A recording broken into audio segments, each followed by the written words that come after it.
Welcome to another SHOCKS video.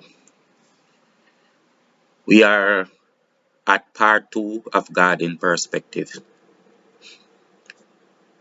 As man comes to grip with the realization that the inherent way is the way of all knowing, he will come to the realization of God in perspective. To know God in perspective is to develop the divine all knowing faculty. All that is, all that was, and all that will be are events in the universe that you are in, which also means the universe inside you. I am saying that these things you will simply know. I hear men talk about things like Akashic record and so on. There needs to be no scholastic dependency to anything. You will simply know. The man who goes to scientific or occultic studies will only return to find that with all the years he wasted seeking lessons outside himself, that you who saw from within garnered the same amount of knowledge, but achieved with it also the fountain of inherent truth. While he was learning to be a sheep, dependent for definition and being led by some semblance of cultic hierarchy, you were accessing the divine and connecting to God from within, being led by the Son of Light in the center. As the nuclei of all that matters, you connected and became that free mind, free will, free joy of God. For those who are just coming, who do not know me by now, do not matter about the words I use in English that you conceive as not words. If I say goodest or longevity, for example, you will definitely understand what I mean. Trust me, speech is to convey meanings and not style. The simple explanation is that word in itself is energy. We use the words that describe our will to communicate in the best way we can, so as to pass on the effect to the listener as close to 100% as possible. I said that it is a very subtle thing that will come off like a non-issue. However, for someone more sensitive, it becomes a bigger thing. Like you cannot hear a certain sound, but a dog must react to it. I hope this will help you to see where I am coming from. Someday, when I get more into the ills of the English spell, all this will become much clearer. Again, you can say something in English and the person will hear it as was said in the ear and in the foremind, but in the subconscious it will turn opposite, for it was stigmatized by a dualizing spell, meaning that cast a mirror effect. The mirror turns it opposite for the subconscious to define it in the other way. The right hand now becomes the left hand. I keep saying stuff before they were explained, and I know it might mean confusion, but it is impossible to do otherwise. So you have to bear with me. It will all come as long as we continue doing this. If you believe that someone is spreading misinformation and that you will protect the world by preventing him from being heard, does it make you a devil or not? Have confidence in the truth that you proclaim. That is your only honest resource by which to resist. Truth tested and proven is higher truth. If this content makes you think to agree or to disagree, to give you a new ideal or to strengthen your truth, press the like button so that it will challenge someone else. Keep the flow of the universe going. You give and you receive. Hit the notification bell if you want to know when the next video is ready. Those that I hear speaking in the background should come and speak to me. Life is fun, you know. You can also hit the like button and show some love. One day, many ages ago, a proselyte for divine wisdom, seeking God, cast a pebble in the middle of a pond. The effect raised a ripple from that middle point in a circular wave that traveled from inside at that middle point and outward to the shorelines. He watched the energy travel and thought it stopped where the water rested upon the shoreline. But then he thought, but I heard a splash when the pebble hit the water.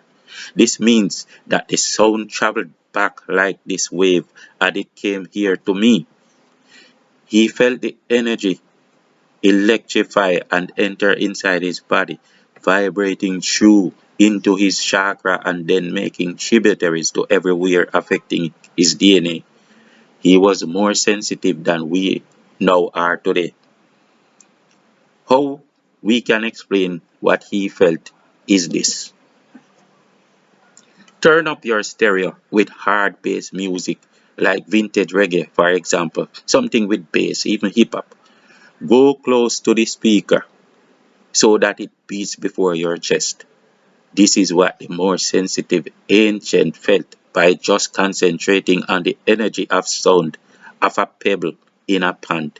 He could perceive and discern more from the minutest vibration at the minutest scale than what you can even imagine. This is what you were and still must come to be. This is also why he would consider you as a zombie, the living dead, having absolutely no sense of feeling and discernment, and therefore not being able to know and connect with God.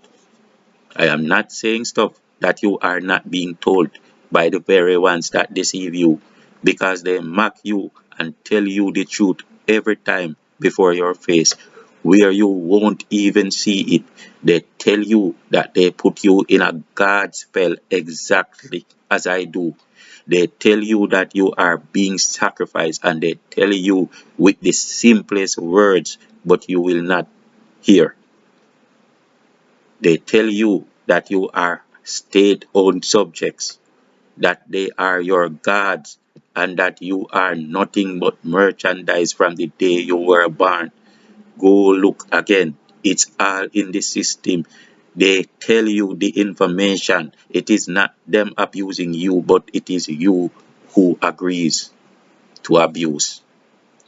Everything I tell you that you say I lie to you is written in black and white and it is on the news before you every single day. There is nothing in what you are ever told that contradicts a word I say. When a man tell you to have more children in a time when you are being impoverished, when he is a part of making you impoverished, why does he care about how many children you have? What value is your children to him? They tell you these things every day. There is nothing in what you are ever told that contradicts a word that I say. For example, you read the Bible and it tells you that the God will require human sacrifice and that you must sacrifice your children to him. But you claim to see otherwise. You claim that it's not there when you actually read it. It tells you that God accepted human sacrifice, but you will ask me when and where have I ever seen it in the Bible? In fact, you tell me that you are a lamb to the slaughter, and in the same breath, you say, no, you don't. You are zombified. You can't see, you can't feel, you can't hear, but you say you can. When you have access to the most available in your area, it seems like abundance until you come to see what true abundance was. A man who can see a 1/4% with one eye feels he is the richest man in the world because all the people in his experience can only see 10%. One day he meets the man who can see twice the amount and he longs for more. But then this man who can see with half the vision of one eye will now meet the man that sees 100% with one eye, and he thinks that this man must be God.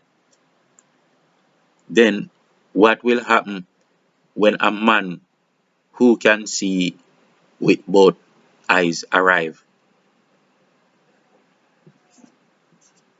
You see, everything in life is relative. You need to find a way to accede to the top. To that relative degree, you have to find a way to see what those at the higher scale are seeing. You have to soar to the top of the pyramid. As a matter of fact, to the point at the zenith of the sun, and you can look down on what is going on, and then you will have a clearer picture because you will not be of this world paradigm. You have to be at an extraterrestrial point, or you have to see from the extraterrestrial, the alien perspective. So you will not be of this world paradigm. You see, you are zombified, and you now come to believe that this little that you can do becomes the greatest glory in history and the universe. But this little that you can do is almost like what the dead is doing. It is just because you don't know better why it feels like so much. Many others, extra dimensional multitudes greater than you, even in numbers, are standing at the outer pyramid and looking at you. There are legions of empaths crossing over to heal you. There are wholesome brothers and sisters living at the zenith of the sun. They are at the zenith of the sun, and they watch you and see no sign of life in you. They see no sign of life in you, but you think you are living and vivacious. I beg you to please look inside you.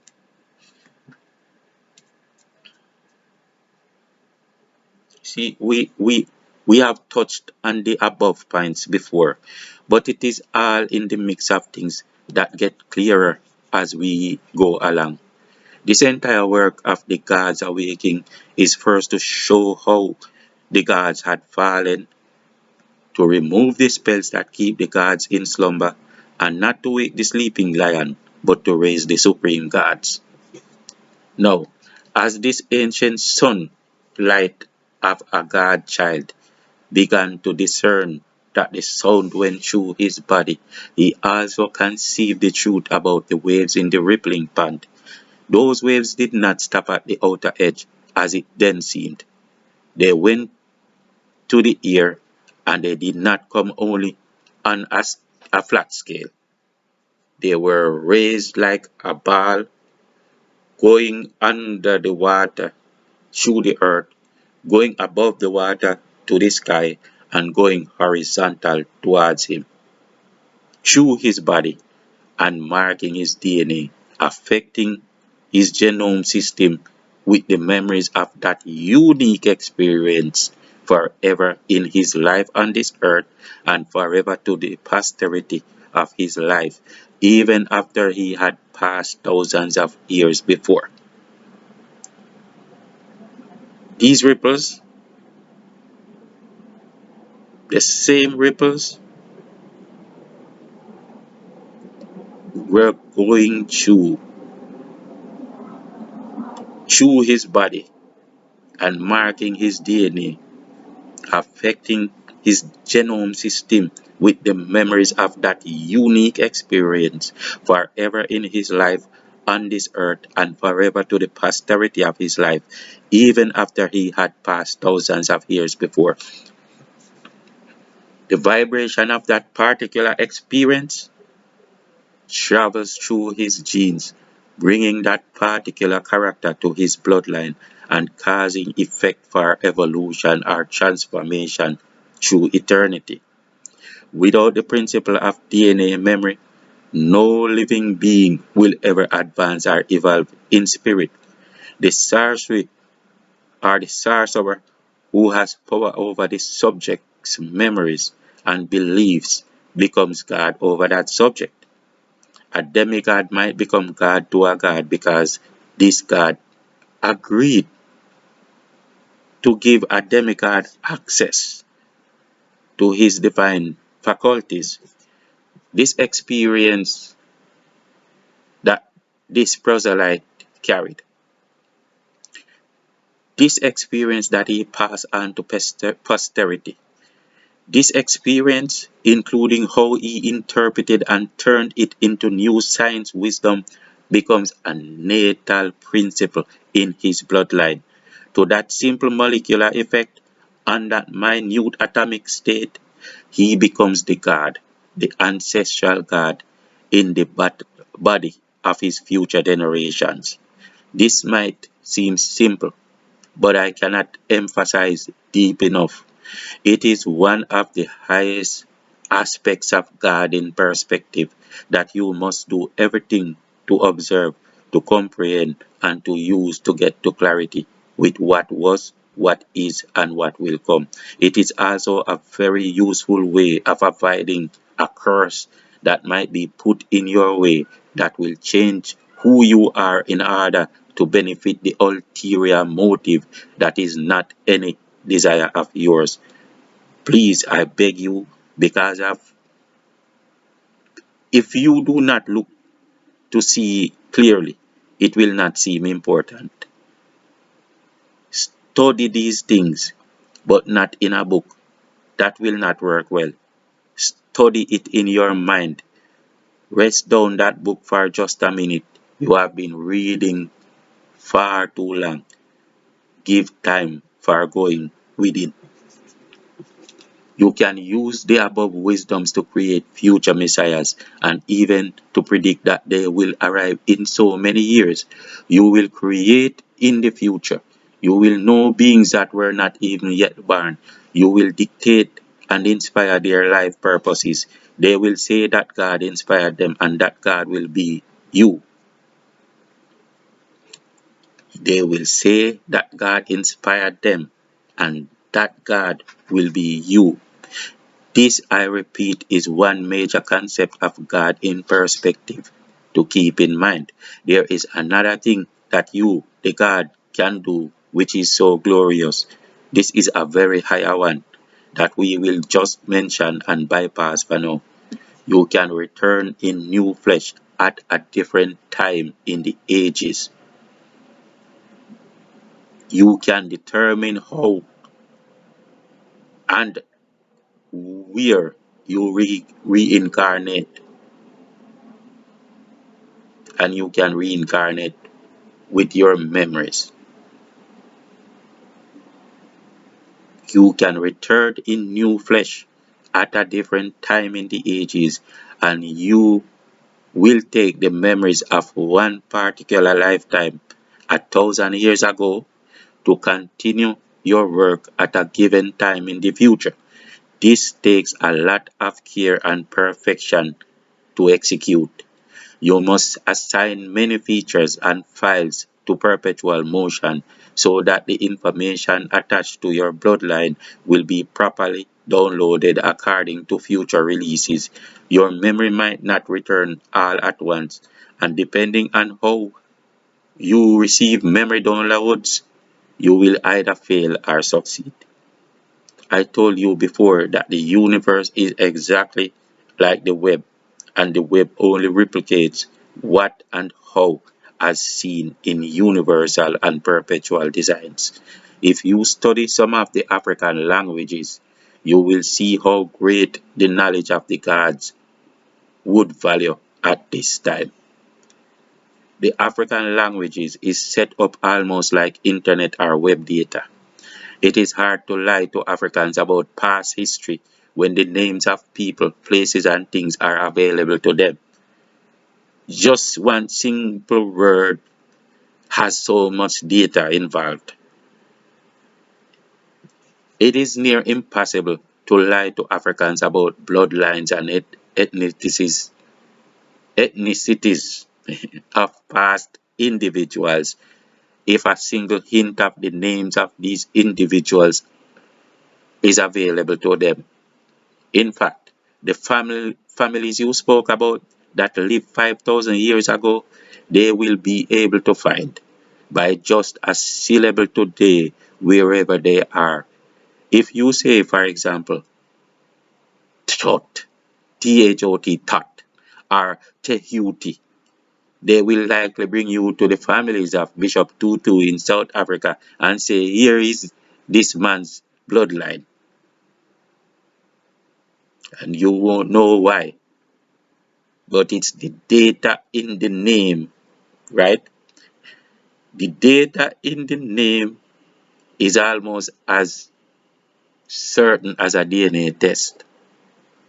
And even though the words are tampered with, the data in the name are still affixed to perpetual motion. These words are affixed to perpetual motion.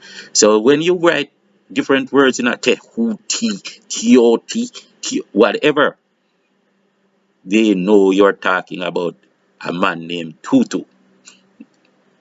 If you say Tutankhamun, they will likely say, we know the families of this Tutu and Koma and where they settled after the destruction.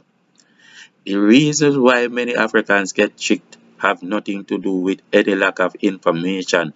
It is just about their detachment from their own source. The African language was made as a window to the past for the future because the creators of the languages understood perpetual motion and the world as a world wide web. And one easy way to put it is that the African languages were intrinsic languages. They were not kind phrases like in English that were just drawn from other languages to use as spell or for spell work. Whatever is intrinsic has connection to the source. Whatever is intrinsic has divine connection to the source. This is why the African languages still have this divine connection to the source, that one word has so much data in it because it still has the energy, it still has the vibration of the source that it tries to connect. You go back to the past by accessing the memories of the past, and you go to the future by literally partnering with God and perpetual motion and choosing even your parents at that future time. This is possibly the single highest standard of God in perspective as a finite principle that does exist. Because of the value of this topic and the degree of understanding it takes to even see the natural reality or science involved, for most of you will only see magic or superstition. We must hold it to our bosom and continue to press on until we get to the point where we will speak clearly about it and be understood. I will not put too much upon you as usual. Thanks for listening and thanks for taking this little or taking this a little at a time. Peace out.